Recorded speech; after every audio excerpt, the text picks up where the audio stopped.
Anies Baswedan lahir pada tanggal 7 Mei tahun 1968 di Kuningan, Jawa Barat.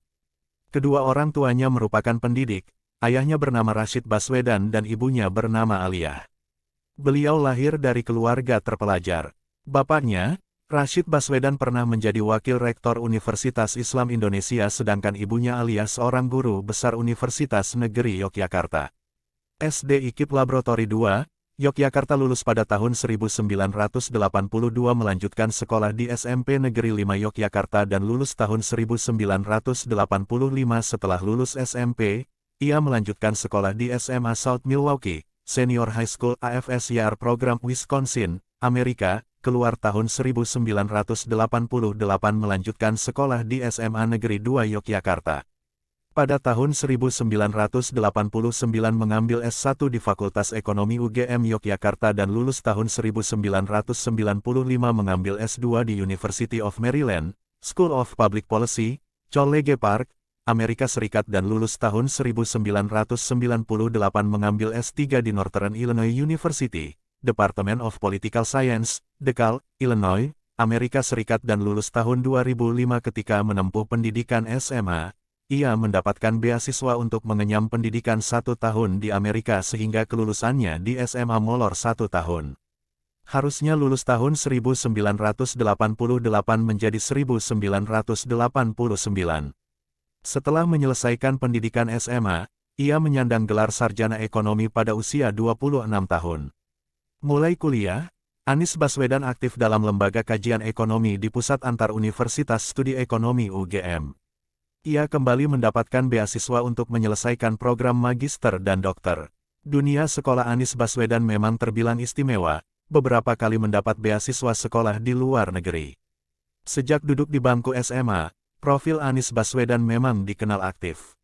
Saat SMA pernah menjadi wakil ketua OSIS dan juga terpilih sebagai ketua OSIS se-Indonesia.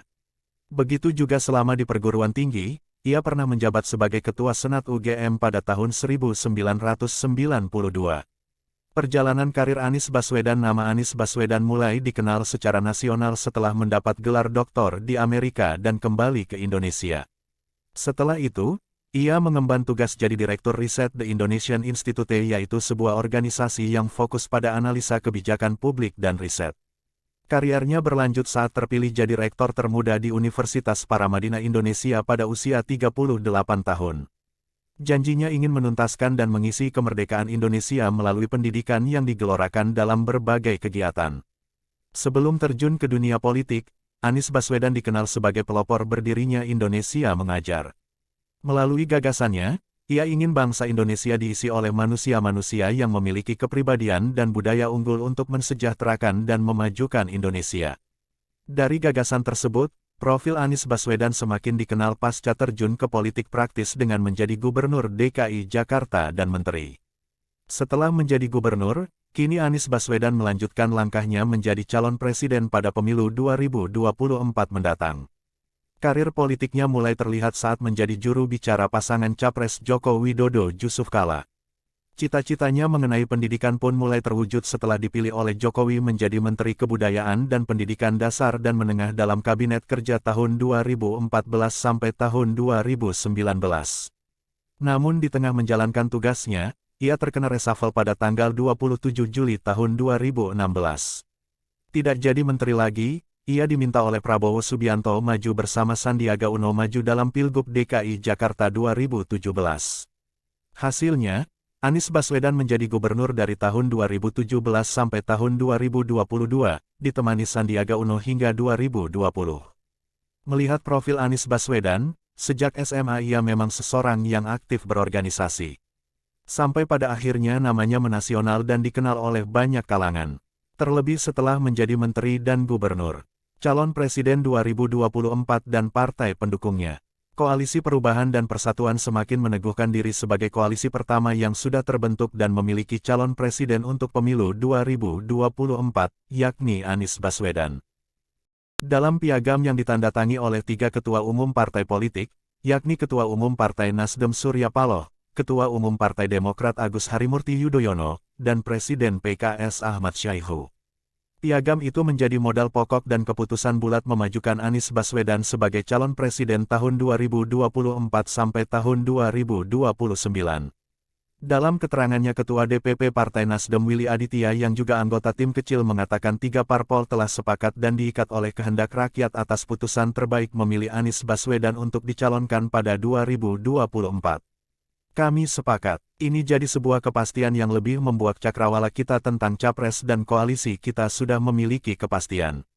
Sudah ditandatangani ketiga pimpinan parpol dan diberikan calon dan wakilnya diserahkan kepada Anies. Bagaimana mekanismenya itu sudah disusun tim kecil ini. Kita tidak masuk lagi pada spekulasi agar kita tidak terjebak sulap Abu Nawas. Kami perjuangkan demokrasi punya sirkulasi adanya kepastian pergantian kepemimpinan, ujarnya, di Jakarta, Jumat, 24/3.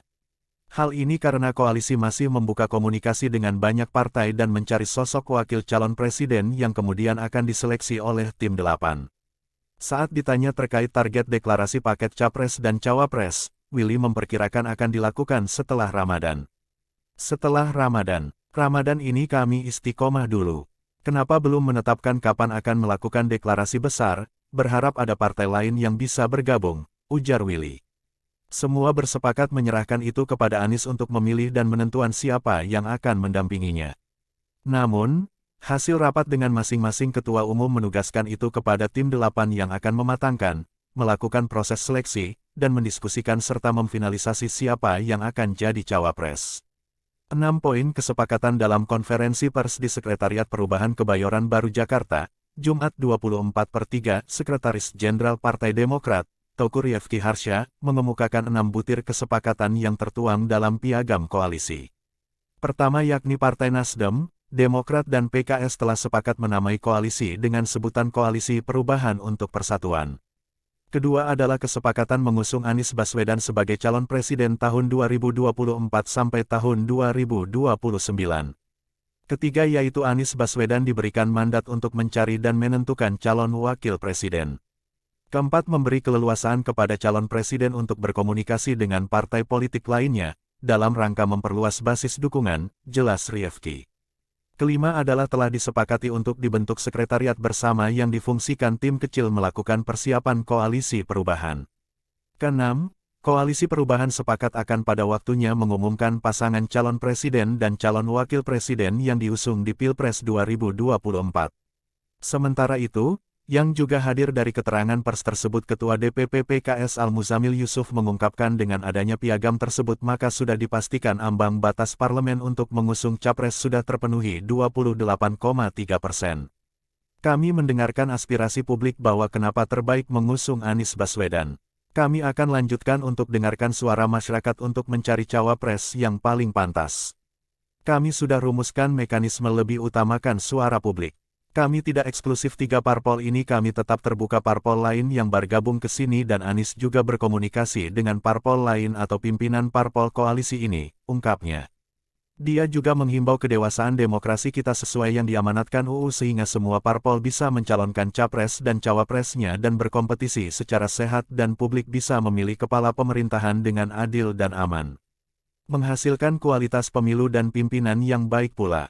Kedewasaan kita dalam berdemokrasi sudah baik dan kedewasaan elit harus lebih dari itu, tukasnya.